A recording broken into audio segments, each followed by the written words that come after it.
విష్ణు పురాణము. శ్లోకం: నారాయణం నమస్కృత్యం నరంచైవ నరోత్తమం దేవీ సరస్వతీ వ్యాసం తతో జయం దిరేయేత్.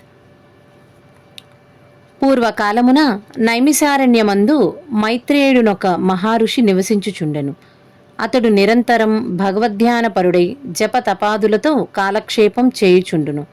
తపో వ్యాపారం తప్ప అతనికి మనము ఇతర చింతలేమియూ లేవు.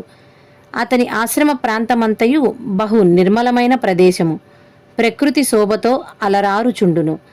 అతడు నివసించు అరణ్యమందు తుప్పలతో కూడినది కాదు, అనేక ఫలవృక్షములు, సుందరమైనటువంటి సువాసనతో కూడినటువంటివి, పుష్పములతోనూ గూడిన మొక్కలతో, మధుర పానీయములు కలిగిన సెలయేరులు మొదలగు వాటితో అలరారుచుండును. చల్లని గాలులు వీచుచుండా ఎంతో హాయని గొల్పుచుండును. అట్టి వనము అనేక ఋష్యాశ్రములు గలవు.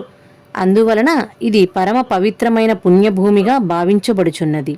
ఇందు వాసము చేయు మునీశ్వరులు ఇందలి ఫలవృక్షము నుండి ఫలించు రాలిన మధుర ఫలములను, కంద మూలాదులను తిని జీవించుచుందురు.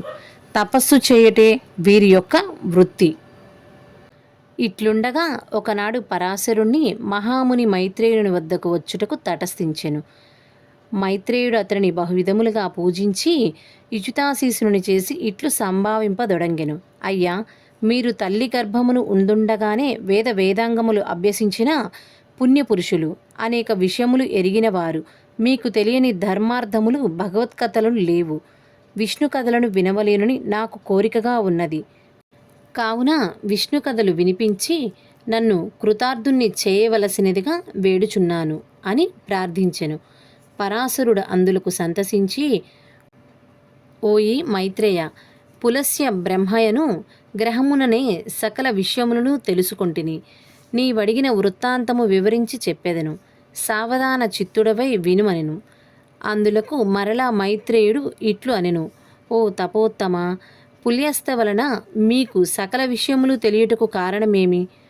ముందుగా ఈ విషయము ఎరిగిన పిదప నేనడిగిన దానిని గూర్చి చెప్పుడు.